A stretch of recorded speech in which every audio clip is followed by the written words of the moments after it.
Welcome, everyone. It's a privilege to have this meeting today. I don't think I've ever been in a meeting where we're going to have 3 digital ethicists at the same time. It's a very timely topic, as all of you know. We've seen almost every single social media outlet, as well as deans of universities make statements, or presidents of universities, TV channels, pretty much every single international organization that is interested in technology has made a statement or has put out warnings. Governments. So this is why today we thought you might enjoy hearing from those that actually made a career in this topic, have written books on this topic, and will certainly give you very different perspectives than what you read in social media. So thank you for joining. Please allow me to briefly share a few highlights from our speakers. First, briefly, I'll introduce Reid Blackman. He's the author of Ethical Machines, published via Harvard Business Review Press. He's also the founder and CEO of Virtue Consultants. He's also the creator and host of a podcast called Ethical Machines, like the book. He has been an advisor to the Canadian government for their federal AI regulations. He is a founding member of Ernst & Young's AI Advisory Board and a senior advisor to the Deloitte AI Institute. His work, which includes advising and speaking to organizations including AWBS, US Bank, FBI, NASA, and the World Economic Forum, has been profiled by the Wall Street Journal, BBC, and Forbes. His written work appears in the Harvard Business Review, New York Times, and many others. Prior to founding Virtue, Reid was a professor of philosophy at Colgate University and UNC Chapel Hill. Welcome, Reid. Yeah, thanks for having me. And then please allow me, Katja is not here yet, but she will join us shortly. Dr. Ken Goodman. He's the founder and director of the University of Miami Miller School of Medicine's Institute for Bioethics and Health Policy and director of the university's ethics programs. The Institute has been designated a World Health Organization center, and he has been labeled, sorry, I see Katja trying to join here, okay. The Institute has been designated a World Health Organization collaborating center in ethics and global health policy, and that's only one of the 14 in the world. Dr. Goodman is a professor of medicine at the University of Miami with appointments in the Department of Philosophy, School of Nursing, and Health Studies, as well as the Department of Public Health Sciences. He is immediate past chair of the Ethics Committee of AMIA, which is the American Medical Informatics Association, for which organization he co-founded the Ethical, Legal, and Social Issues Working Group. He has been elected as a fellow of the American College of Medical Informatics. He's also a fellow of the American College of Epidemiology and past chair of the Ethics Committee and the Hastings Center. He's also the co-founder of the North American Center for Ethics and Health Information Technology and directs the Florida Bioethics Network. I could go on, but then we have no more time to talk. So please allow me now to also let everyone else join us that is trying to enter. So to kick our conversation off, and we have a lot of members in our audience that I know and that are very interested in this topic, so welcome to all of you. I would love to hear both of your opinions, Reid and Ken, about what are the critical ethical concerns boards and C-suites need to address prior to embarking in this generative AI discussion and journey, and should they even?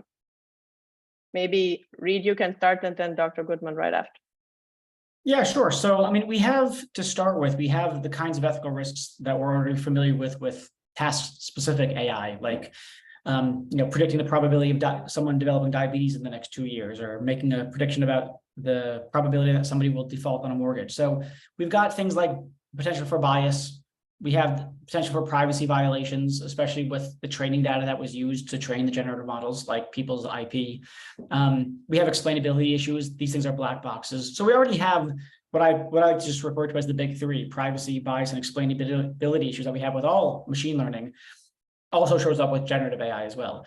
We have some extra ones, I think, with generative AI. So for one, just like with normal AI or task-specific AI, there's countless use cases for this, right? I mean, that's the whole point of it. It's general purpose. And so the ethical risks are often going to be specific to the use case everyone in an organization can find some use for this thing. And there's going to be ethical risks that pertain to the countless roles that you have within your organization. So that's one thing. Another kind of issue that we get has to do with what people call hallucinations. So we have generative AI in the context of text output, like a ChatGPT. You have false statements, including false citations that allegedly verify those statements.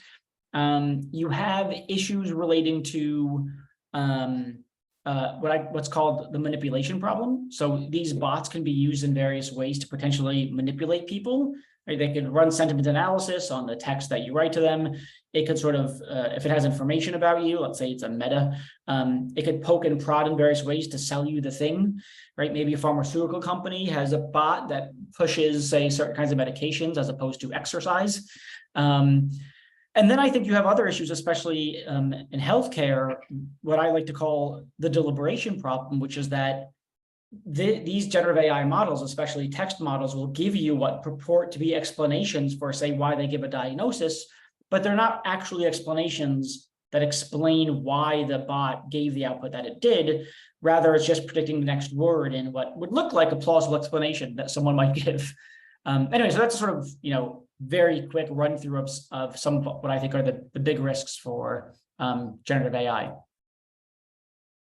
Thank you. And I see Katja joined us. Welcome. I'm so glad you were able to make it. I'm sorry, excuse me, please. We have storms in Europe here, so the cables are disrupted. Okay, well, that's a very It's timely always the comment. other ones. Great. Well, again, I'll introduce you a little bit later, but welcome. And as everybody knows, Katja is the founder of House of Ethics, and I'll provide the rest of the bio a little later to make sure that we keep the flow. So Dr. Goodman, you were supposed to answer our first question and give your insights regarding what boards and C-suites are able to do or not able to do, or what they should do. So go ahead. I'm actually delighted that it says that Katja's name is ethics in Zoom here. Yes, yes, that's why it took me a second to recognize it too. Go ahead. So thank you for that, Ingrid. I appreciate it a lot. Now, Reid's given a really good overview of the kind of challenges that we are facing. And these are not hypothetical challenges. What we have seen in a breathtakingly short period of time is a new technology about which, here's an empirical hypothesis. I learned recently, if someone were to ask you, where was metal movable type first invented? Who invented movable type? We go with the Germans. Turns out it was the Koreans, hundreds of years before Gutenberg. So I've come to believe. But I use that, which I was delighted to learn, just because it's not what we expect and and it may even be false. But the point is that humans have known for thousands of years that new technologies are going to, one, be either useful or not, and adopted widely or not, and almost invariably will raise ethical issues. My testable hypothesis is this: never in the history of civilization has a new technology come to be known and used by more people than text generating programs ever, right? This has been since November. It's not artificial intelligence in general, that goes back to the 1950s. But the application that we're seeing now with I don't want to mention any trade names, with large language model text generating programs has been extraordinary. And apropos Reid's framing, one could plausibly say, well, if I were a physician and you have a new drug, I want to know what's the composition of the drug before I give it to a patient. Or if I were selling a car, maybe an autonomous car, I'd want to know, well, how is this thing detecting obstacles in the roadway? Or if I were in the financial services industry, I'd say, how is this thing tracking stock movement given given what happened in European markets already today, or something or other, right? Every one of those can be answered by someone saying, here's how it works. Have a look. When it comes to what Reid described is we can't have a look. And even if we could have a look, it would not be particularly useful for us, given the nature of a lot of machine learning, to be able to figure out how it gets from here to here. So there's another distinctive challenge that we face, namely that new technologies are more or less quickly adopted. This one's been adopted quicker than others. New technologies invariably raise ethical issues. And three, unlike the others, we're having a heck of a time trying to figure out how it works. And so if we're going to use it in a hospital, or we're going to use it in this financial services industry, if we're going to use it in engineering or transportation or nuclear power or electric power grid coordination, which is actually a very interesting problem I'm trying to learn more about, we are at a bit of a loss. And so I think what all of that points to, and I think that I think Reid and I are probably pretty much in sync on this, although being philosophers, I think we really much prefer disagreeing with each other. What I think we ought to do is figure out what are the sort of meta rules for getting where Reid says we need to end up, and that may have to do with standards. Reid, you implied the importance of transparency. Right now, the reason we can't look at it is not because someone lost it behind the shelf. It's because it's proprietary. Some of it's not proprietary at all, however, and that's the part that actually can be very challenging, because we can look under the hood, if you will, and still not understand how the output corresponds to this, in part because what it's scraping, what the text generation programs are scraping from the internet, are what it finds on the internet. It's a search strategy. More than anything else, it's about what's your best search strategy, which we've already learned is using material that a lot of other companies are saying, wait a second, we didn't intend to give our stuff to you pro bono for your business model. So now we're seeing like kind of business positioning around whatever it is the text generated programs are using. I think the overarching issue is standards as an ethical issue, identifying evidence-based standards, having debates around them, and making sure that people in this space actually adhere to them, which is an argument, I think, for a great opportunity now to tap the brakes, given that we see how very, very quickly all of this is changing before we've got standards, changing before we have transparency, changing very quickly before we have the kinds of criteria, we have adequate responses to the issues that Reid has raised. Thank you. Thank you so much. And now, Katja, I'll make sure to at least share a few elements out of your bio. Katja founded the House of Ethics. It's a cross-industry and multicultural research and information hub. It includes also in-depth articles on contemporary ethical issues by international executives, academics, researchers, entrepreneurs, and also interviews that are being shared with an ever-growing international community. The idea of the House of Ethics naturally evolved after a 25-year career spanning from Paris, New York, Luxembourg, and several other places. She is sharing valuable practical knowledge on ethics in a non-academic style that seem to be welcome and is currently challenging those that are not understanding the value of ethics. It's very much needed to raise awareness on data ethics and societal ethical issues. Katja is also the host of the House of Ethics Talks, a series of interviews with thought leaders from around the world. Besides being an information hub, the House of Ethics is also a booking platform for speakers and a consultancy on digital ethics. The House of Ethics also acts as a financially independent and apolitical entity. For over 12 years, she has been teaching information systems and business linguistics at the Sorbonne Management School. She's also worked or advised for companies like Cartier, Intermarché, La Fuma, Nestlé, Booz Allen Hamilton, and numerous others. Thank you for joining us, Katja. And if you didn't hear the question when you were joining, I just wanted to repeat, we were asking you to please weigh in on what should boards and C-suites think about before they rush into the fear of missing out, which seems to be going on to join the generative AI race and production of tools. So please share your thoughts. Well, thank you so much, Ingrid, for this extremely generous introduction, and hello to Kenneth and Reid. Hello, and to all the audience. Hello from here, from bonjour from Europe. Well, your question is a big one. It's a huge question, and as you mentioned, I have always been on two sides. I have been on the academic side, but always also on the professional side as a consultant.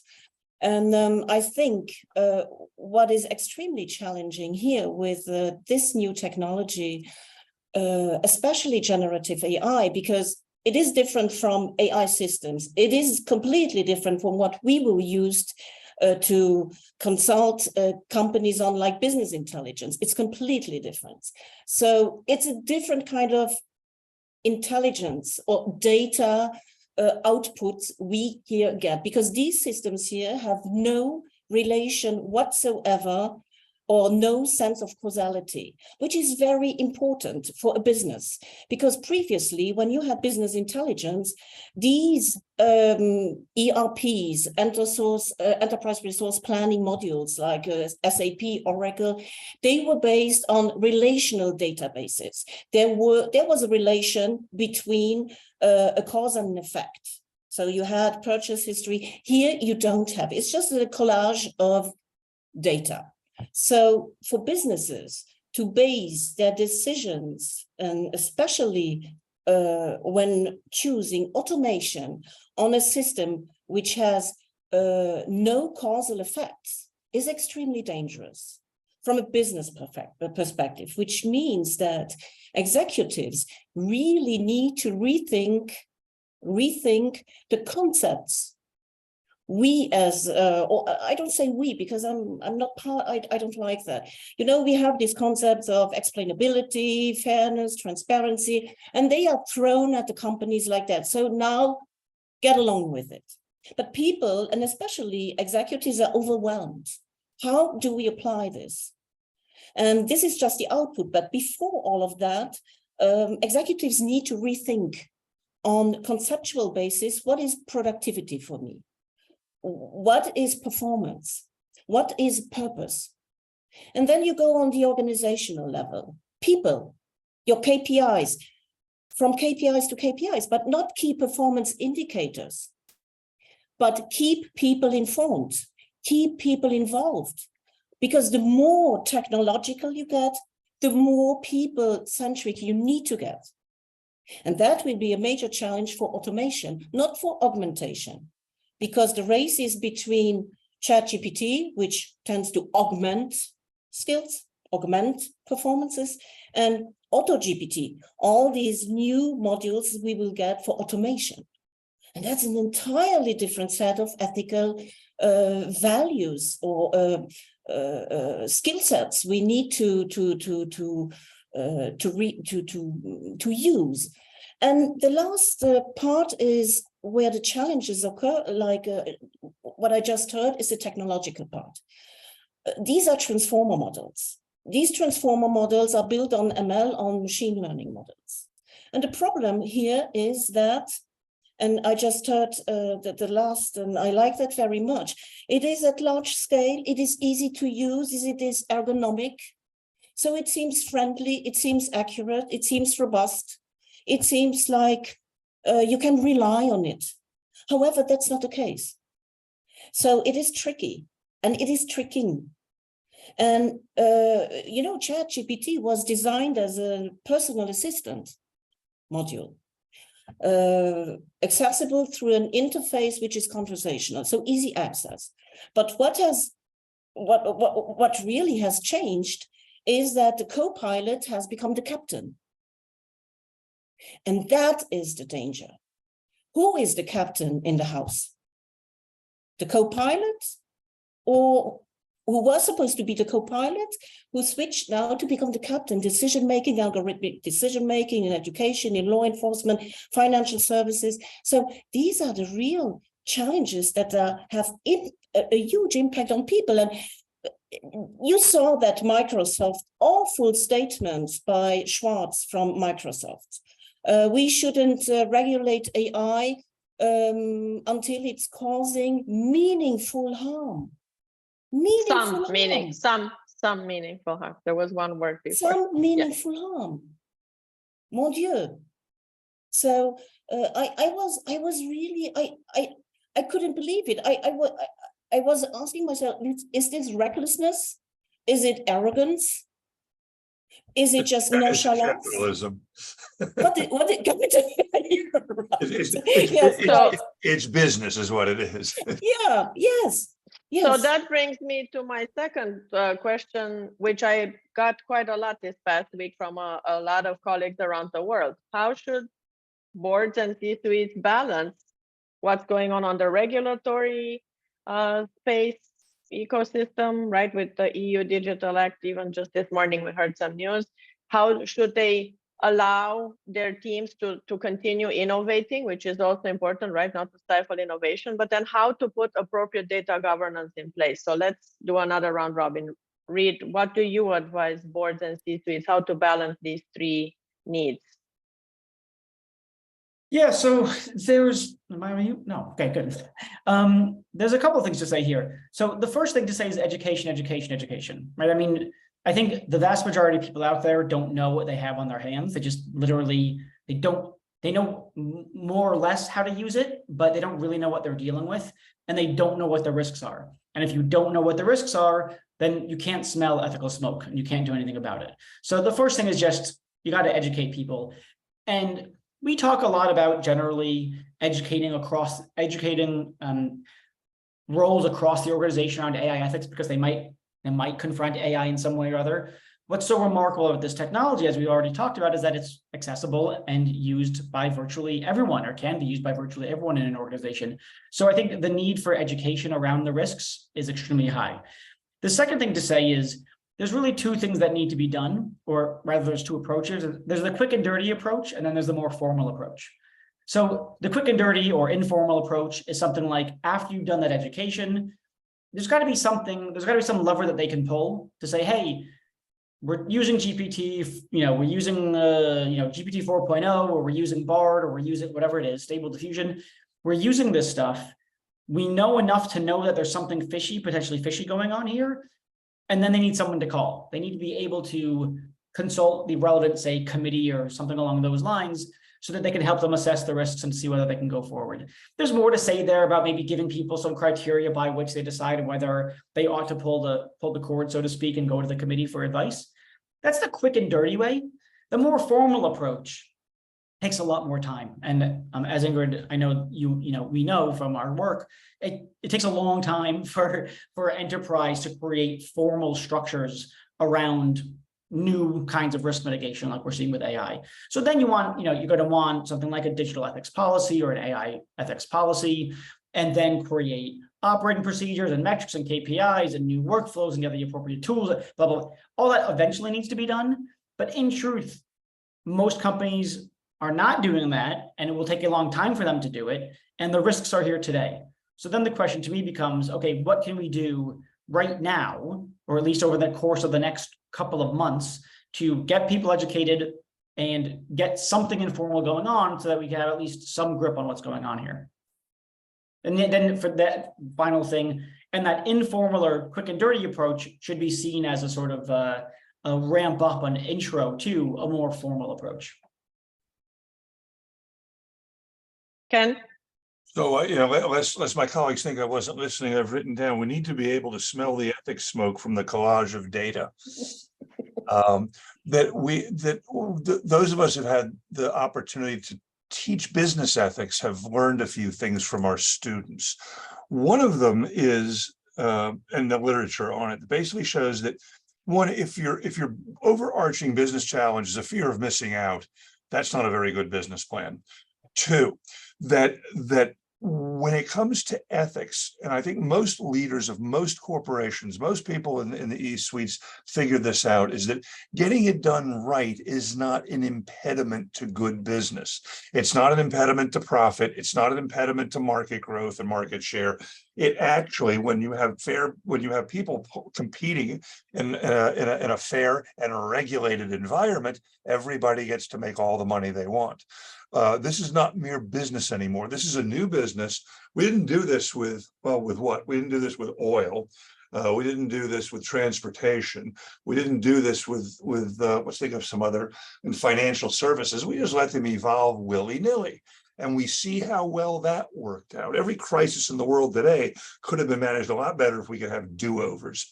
The idea, and it is controversial in some business communities, but the idea that if you're a business and your profit is derived from the people buying your stuff in your community, and your community can be Earth, it can be Europe, it can be South America, it can be Miami, where I am, that you are therefore benefiting from being in a world in which someone is paving your streets, that somebody has put up the internet lines, that somebody, there's a wonderfully, if you know this wonderful sci-fi, cyberpunk dystopia, Snow Crash.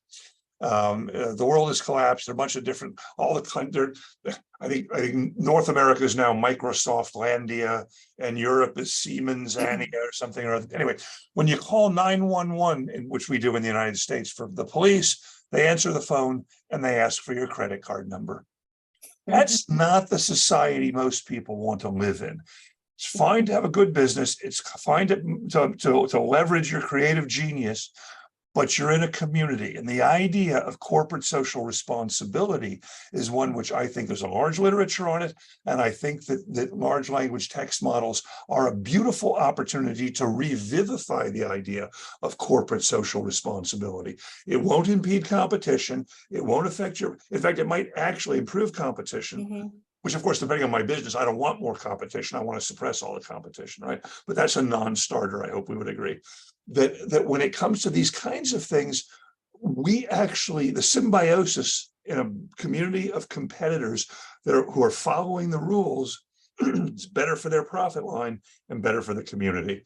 That you do not want to destroy the civilization that you derive profit from. And given Katja's remarks, we understand how grave these problems are. You turn a bunch of businesses on their own to leverage this as much as possible in the way that we usually do business secrets, and you will see a global arms race that I think will be very bad for everybody. It also will confuse the world of governments. I'm worried about this in military and law enforcement and financial services, which are some regulated by governments more or less. We have an opportunity for standards and for smart regulation that will be good for everybody. Thank you. Actually, I just saw this morning a few articles on impact of generative AI on law and cybersecurity and forensics, and the law community is very much concerned, as much as education and healthcare and everybody else. Katja, what are your thoughts on this? You know, I was really sad, and I'm still saddened about how ethics as a discipline is depicted in the technological world. Ethics has become a regulatory rhetoric, has become a metallic voice. Ethics just was pulled away from people, but ethics is made by people for people.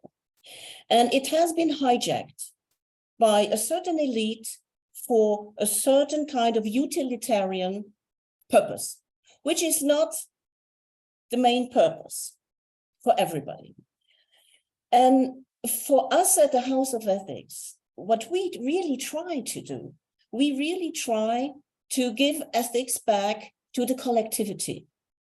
We don't see ethics, and this goes with 3 different stages. First of all, ethics is not a regulatory instance. It is a perspective generator. It is a purpose generator for businesses. So it should not oppress businesses, but it should help businesses to flourish, like Ken, you said.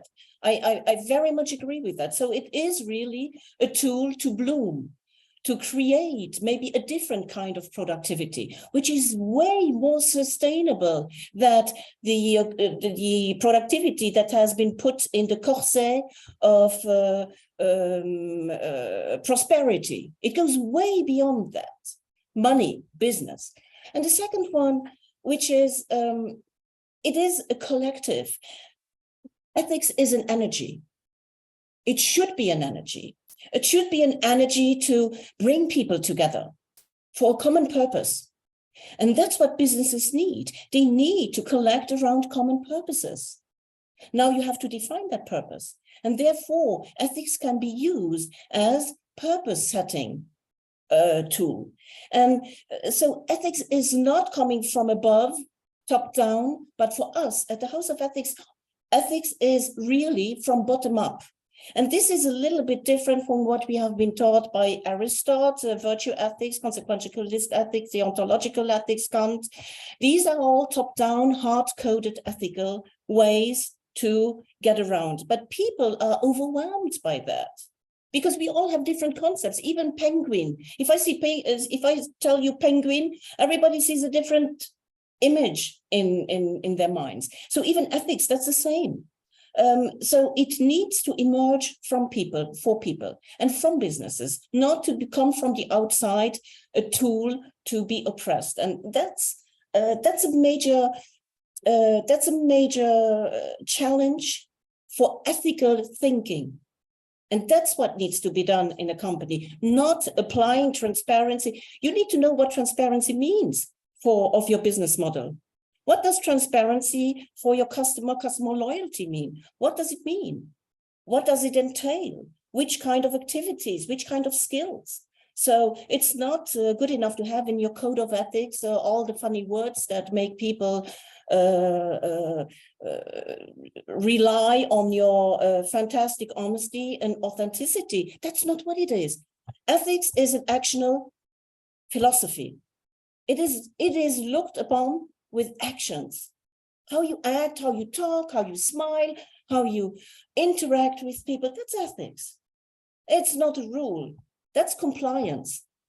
So we absolutely need to take ethics back out of the grips of this extremely reductive. Ethics has been skimmed. But ethics is so full of energy, so full of ideas, so full of potentialities. Like Vasiliu-Feltes said, the more choices you have, you don't have an ethical dilemma. Inform yourself, talk to people, watch people. So, and right now, when you look around and we listen to these awful statements that we hear by big tech, this is on an exemplary basis, it is catastrophic. So that's why I like what we do here, that we can give people some input. Maybe they like it, maybe they don't like it, but at least they heard it. If it's counterintuitive, maybe at the end of the day, they say, maybe it was not that bad. So let's rethink what they tell us. It's critical thinking. Thank you, Katja.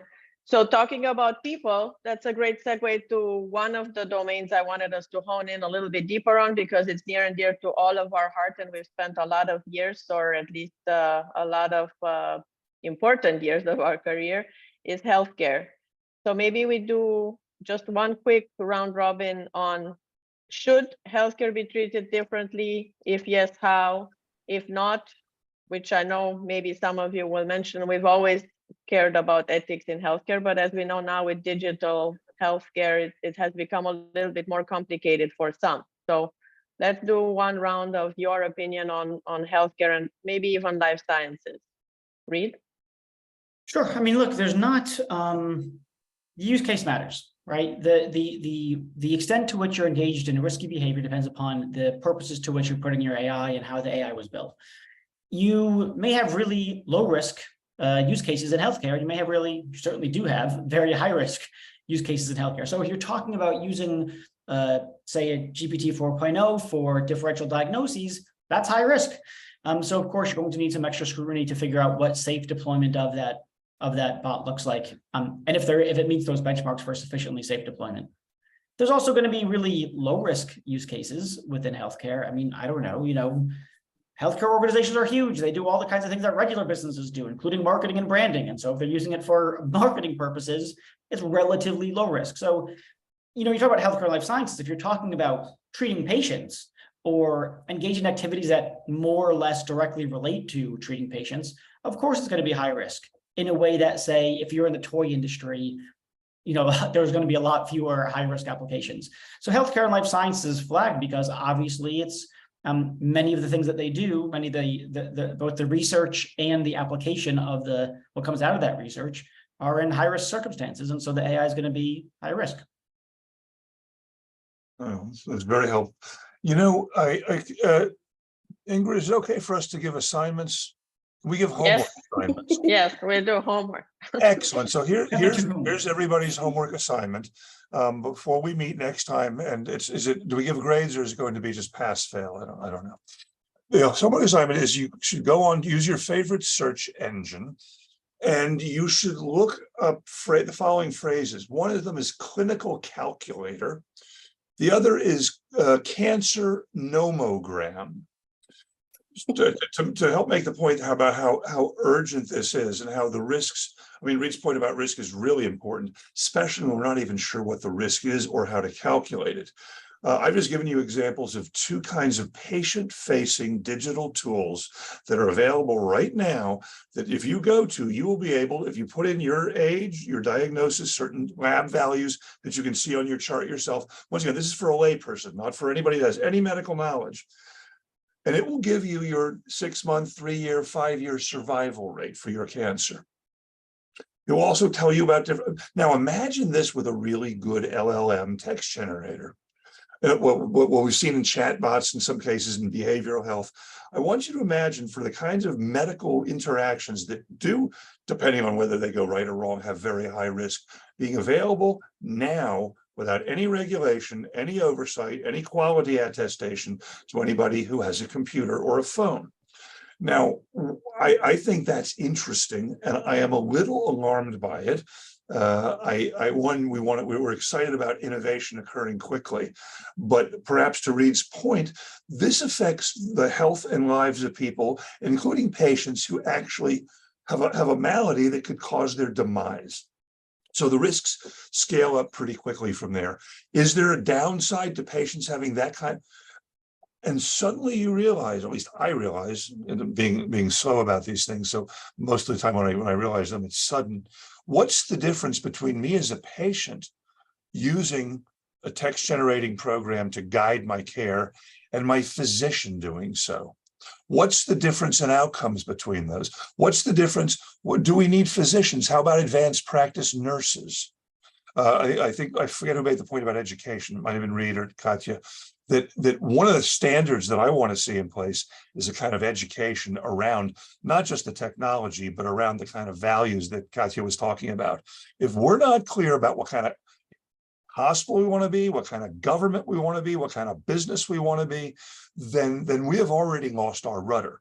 In an environment where we're using proprietary tools that we don't understand, that affect life and death matters, that's a cause for great excitement and equally great consternation. So healthcare, I think, may be in many respects the canary in the mine, if you will, because the applications are fast and thick. You are already seeing in North America collaborations between very, very, very large tech companies and the manufacturers of electronic health records. Those are the points at which physicians and nurses and others actually will write notes in charts, will write orders in charts, and depending on the functionality, we'll be able to get one of those differential diagnosis machines to say, well, here's the diagnosis and its probability, and here are all the other possible diagnoses with probabilities around them. When you start making clinical decisions based on a tool whose operations you know nothing about, that goes against several thousand years of medical practice. Is it better? Are the outcomes better? Is ChatGPT so much better than human experts that blah, blah, blah? I don't think so, for some of the reasons we've already heard. These are scrapers and calculators. They are not thinkers. When Katja, I actually listened. That last phrase you uttered was the most important one we're going to hear today, and it was critical thinking. That's what we teach when we teach ethics, and that's why people in hospitals, why people in e-suites, why people in government, when they're going to be effective, need to do that. Now, values guide us. And that's the role of ethics, is some values are aberrant. If someone says, I don't care what the consequences to my community are, if I put a oil disposal site at the corner, then we found a business that's already out of bounds. If you disagree with that, or you say there should be no environmental rules whatsoever, businesses need to be able to throw their waste out anywhere they like, then we have a lot longer to go before we can agree on shared values. But anyone who says that obviously is an extremist kook. How do you translate kook into and we see a lot of that. We're seeing a lot of that in many jurisdictions around the world, including mine. And some of it is driven by politically motivated kooks. I'll search ChatGPT to see the synonyms for kook. Yeah. Can I just chime in for a second? Yeah. So one thing to say is that there's been a decent amount of research. When I say decent amount, I mean given how long it's been around, a decent amount of research by especially people at Microsoft around using GPT in various medical settings. It passes the relevant medical exams, does better than most people, does better than software that's specifically trained on answering medical questions. It does better than that, even though GPT 4.0 has not received any specific medical training. So it's doing quite well. There's already, we know from various reports that there are clinicians on the ground today who are consulting with GPT 4.0, checking their work against what GPT 4.0 has to say. Now, it is true, I just want to flag that we don't really know how this thing works. I mean, again, and the developers often don't know how it works. Now, that raises a red flag, but one thing that I think it's worth highlighting is there's an extent to which what we really care about are results, right? So suppose the following happens. GPT 4.0, or if you like 4.5 or 5.0 or something, doesn't matter, performs better than our best doctors. It has the set of medical knowledge, right? It's an endocrinologist, it's an oncologist, it's an internist, it's a pediatrician, it's a geneticist, it's an everything. It's got all that knowledge. And we might not know how the hell it does it. And we might say, truthfully, it doesn't actually have understanding or something like that. It's not actually engaging in reasoning or deliberation. But in fact, we've run it through all these tests and it performs better. It's better at diagnosing cancer. It's better at prescribing drugs. It's better at patient care generally. At that point, I don't think it's unreasonable to think, I'm not settling on it, but I think it's a plausible position. It's not a crazy position to think, look, when it comes to health and livelihood and people living, I just care about results. I don't care if it's a black box. If it's reliably producing better results than doctors are, I want to use it. That's not a crazy thing to believe. It's a debate that we have to have. It's not a crazy debate to have. Sorry. Yeah, that's all. So the fact it's a black box raises a red flag, but what I think is going to really matter, we're not going to ever get through the black box, so to speak. The big question is always going to be, what are the benchmarks for sufficiently safe deployment for this particular use case? And it may well be that there are lots of cases, it's an empirical issue. There may well be lots of cases in which we find that the black box is sufficiently reliable and even better performing than humans, that we ought to use it in patient care. Raising what if I will be brief, to thread together the two comments so far. When Katja mentioned relational databases, it's worth mentioning that 30 and 40 years ago, people were using relational databases to design diagnostic and prognostic expert and scoring systems in hospitals. It was a rudimentary and crude kind of AI. It was knowledge-based. You had to front load a bunch of stuff. There was no. But the issue that Reid has raised was anticipated by some of our colleagues in a way that I think is really important. This is not our first rodeo. The challenge that was laid down in the 1980s was, if in fact the outcome of this tool is better than that of human experts, then how long do you get to go without using it? The ethical challenges become lensed a great deal, because however it works, I don't think most people dying of cancer really care about what will save their life. And that raises the counter pressure point. Sometimes ethics is about stop, slow down, don't do that. Sometimes it's about why are you not moving ahead, given the fact that there's empirical evidence that shows the tool actually works. And that tension, I think, is really quite interesting across all the different risks and professions that we've identified. Sorry to interrupt. No, that's why we're meeting. I feel like we could talk 3 weeks. I can share a few things after if we have time, because we've done this in genomics. It's a perfect example where we have the technology perform beautiful. It tells you everything that no doctor can. There's not even a question. but the negative ethical consequences and moral issues that arise even from a perfect, accurate genetic diagnosis are terrible. I've dealt with it for 6 months with hundreds of clinicians and parents and patients. So both sides are valid. And then we have that third layer, which genomics, I think, is a great topic for another conversation, because it brings up so many ethical issues where we don't have to doubt the technology. It's accurate, and there's no human on planet Earth right now that can do what advanced genomic testing can do. So we don't even have to worry about all these things. But yet, when patients get the results, or families of patients get the results, there's so many individual ethics, societal ethics, bioethics issues arising that we have to deal with those as well. And I think all this conversation obviously is exactly what we want to have. We're all advocating for careful analysis and human computer oversight and human computer workflows that make sense for everybody involved, right? Katja, your thoughts? I'm sure you have a lot of them too on this. No. I have a question to Reid and Ken. We saw lately, we saw that ChatGPT was compared to a physician, and on empathy, it outperformed the physician. How is that? How do you explain that? Excuse me, Ingrid, for asking the question, but it was really It's good. It's good. but we want to have like a dynamic that question into our discussion, because this is on empathy now. It's not on accuracy or results. It's really on human machine interaction on a medical basis, very intimate basis. How do you explain that? I mean, there's two things to say. One is that doctors are bad at it, and so it's easy to do better. That's the first thing to say. Thank you. The second thing to say is that I think that our emotional responses are not always so attuned to the truth.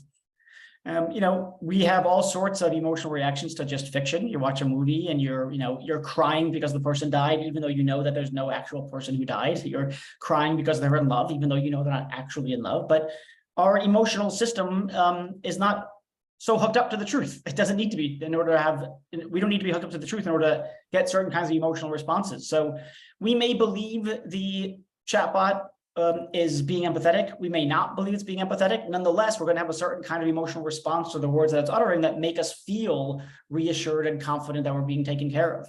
And so between the low benchmark for better than and our emotional apparatus being relatively unmoored from truth, you're going to get people trusting and feeling comforted by the words of a chatbot. Mm-hmm. It's the ELIZA effect, actually. Mm-hmm. Reminding people about ELIZA is a very good point. That's the other homework assignment. Read about ELIZA, the first chatbot, very, very old, and did a really good job beguiling people as we try and figure out whether Alan Turing set a difficult enough test or not. We can have that debate. There's a very large question here about whether or not we're prepared to accept good enough. In other words, Reid's right. We do an inadequate job of teaching people, really smart, motivated young scientists who want to be medics, actually the most important part of their job sometimes is how they interact with their patients, and empathy can be really powerful. But if good enough, if in fact our emotions are not tethered to the truth, and Reid's right about that, then we have to make a bigger decision about what kind of world we want to live in. It's good enough for medicine. It's good enough for this. In other words, it's not really an intelligence yet. It's just a really big computer with a really lot of data and very clever algorithms. I'm actually not worried about consciousness. I'm worried about us being undiscerning enough to not be able to tell the difference and stop worrying that it matters. That would be a bit of human irresponsibility to allow our tools to be used uncritically. You wouldn't let a carpenter do it. I don't think we should allow computer scientists to do it either. May I just add,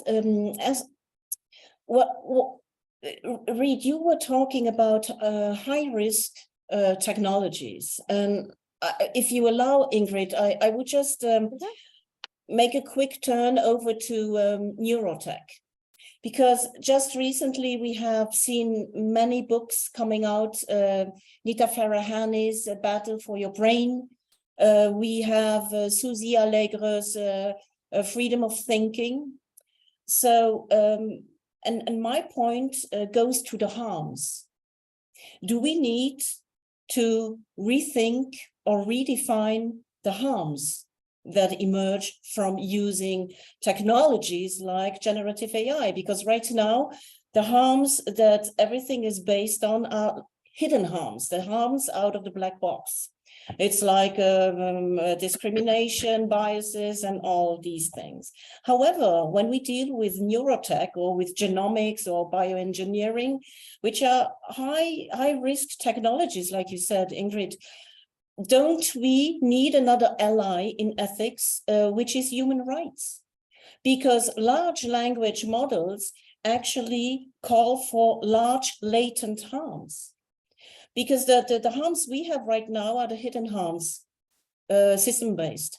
However, the new harms that might emerge when we go to neurotech, these are the harms like the freedom of thinking, protect your brain data, with all the earplugs, the heads, neurobands.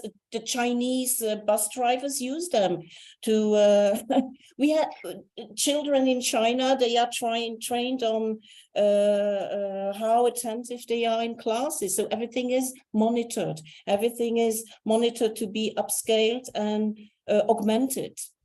So don't we need to move a league higher and deal with human rights like dignity? If you go to patients, elderly, like Alzheimer patients, privacy is not good enough, data privacy. It's about human dignity. So I agree. I actually had a recent conversation on this topic. I mentioned that we might have to all collaborate and do a digital Hippocratic oath, because the old one is not going to cut it in this digital era. Yes. So, and then also patients' rights for the digital era. Reid? Yes. And what about the confidentiality? What happens? Because look, what we put in the box stays in the box. Yeah, What about the confidentiality? Reid, I think you wanted to say something also, or sorry, I couldn't. Yeah, sure. So look, I don't think that there are any new ethical risks. I just think there are new sources of ethical risks. Right? Discrimination, invasion of privacy, undermining people's autonomy has existed forever. Right? We had slavery forever. That's certainly an undermining of autonomy. So that's one thing to say. I don't think we have new ethical risks. I think we have new sources of ethical risks. I also think that human rights are just a subset of all ethical concerns. So you've got the set of ethical concerns, and a subset of that consists in ethical concerns as they relate to human rights. So I don't think it's sort of a new thing that's above ethics. I just think it's already a part of ethics. The last thing to say is that I think that one of the things that technologies do is that not only do they serve as new sources of ethical risks, but they serve as sources that are particularly efficient. They scale very quickly, and they make the likelihood and the severity of the risk being realized bigger or larger. So just to take a non-AI example, you think about warfare, right? We've always had people killing other people, sticks and stones, and swords, and guns, and, missiles, tanks, aircraft carriers. And so we say, okay, look, now there are, missiles around, killing people. Warfare has always been a thing, but let's not allow average citizens to have missiles. That's just not a thing that we should allow. Not because there's a new risk, killing people with weapons, but the missile can kill at a scale, at a severity that is unprecedented, and so we need new kinds of controls around it. I think it's the same kind of thing with AI, including with neural implants. Undermining people's autonomy, violating their privacy, putting them in physical harm's way. Those have been around forever, but neural implants can happen. The severity and the scope of their impacts can be so massive that we might need new kinds of controls. Reid, what is interesting about that is you report the social controls around things matter. Some of us live in a country where all those weapons are actually being more broadly manufactured, used, and spread. It's because of political extremists. You're seeing a lot more guns in the United States. In other words, society has a real civil society has a duty here, and that you could say begins with standards and the kind of regulation that won't impede innovation, but will prevent us from blowing each other up too quickly. A distinction that might be useful, I see we need to draw to a close soon, is this. When we talk about rights, I want to help, I think you would all agree to this, whether the relationship between ethics and human rights is actually a very interesting and large debate. But I want to distinguish among risks, harms, and wrongs. It might be that I'm harmed and I have not been wronged, and I might be wronged without having been harmed. Privacy is a good example of that. But I might have other, apropos, whether it's an infringement on my autonomy or liberty or some other such thing. It might be infringed, and I might not even know it. And whether that counts as a harm or not is a tricky question. But distinguishing between harms and wrongs, especially in the context, will help us move from healthcare setting to financial services, to the operation of all kinds of businesses. Namely, what's at issue here and what does our organization care about? And finally, what are we prepared to do to make it right? Absolutely. But look, Anthropic, Ingrid, Anthropic, they call it constitutional AI. It's based on the UN human rights. They call it explicitly Anthropic, so the competitor of ChatGPT, of OpenAI actually, and they call it constitutional AI. So I think that was a real big message towards different models, towards different, like you said, because it's latent, it's large scale. So it's I think it's a different approach. We'll see. Definitely a different approach. Actually, what I think is that we need a series, because 1 hour is not enough to tackle these things. That's what we need. So Reid, I know you're a big advocate of AI for not bad. So you want to explain to our audience, because it fits with what we just talked about. Yeah, and I'll hook it up with what you opened with, was about what do enterprise leaders need to be thinking about? What does the board and C-suite need to be thinking about? There was one question, actually Ken alluded to this earlier, that there is a great amount of good that can be done with the powerful tool that is AI, including generative AI. It may well be that a tremendous amount of lives can be saved if we use, for instance, GPT 4.0 in the right kind of way, for instance, in medical settings or other kinds of high-risk settings where access to the basic goods of life are at play. So there's lots of good to be done, but from my perspective, the most important thing is to first do no harm. And this is from an ethical and a business perspective. First, or rather, I like to say do no wrong, but no one ever understands me, Ken. So I wind up having to say harm, but I'm a big fan of that distinction between harms and wrongs. But I think that organization needs to focus on the question, given that we're going to pursue our business objectives using AI, how do we do it in a way that's ethically, reputationally, regulatorily, and legally safe, non-problematic? How do we make sure that we do our due diligence? And so I don't want people focusing on, when people talk about AI ethics, I don't want them focusing on AI for good. How much good can we do in the world? I want them to focus first and foremost on how can we mitigate the extent to which we wrong people. And I think that's right from an ethics perspective. And I think it's right from a business perspective as well, because you don't want to undermine the trust of your customers and clients. Making the point that it's good business. Yeah, I think, I mean, we don't have the time, but I think that unfortunately we just have to face the facts that there will be instances in which you could do something really unethical and make a boatload of money, right? That just happens. And so then the question is, I do think that doing the right thing over the long term redounds to the benefit of a corporation's reputation, bottom line, et cetera. But that doesn't, the product manager is not around for that. Right? We can talk about the benefits to a corporation over the long term, but we're talking about individuals on the ground in particular roles, junior and senior, and they're not thinking about the long-term reputation of the corporation. They're thinking about their job and paying their bills and keeping their job and hitting their numbers for this quarter.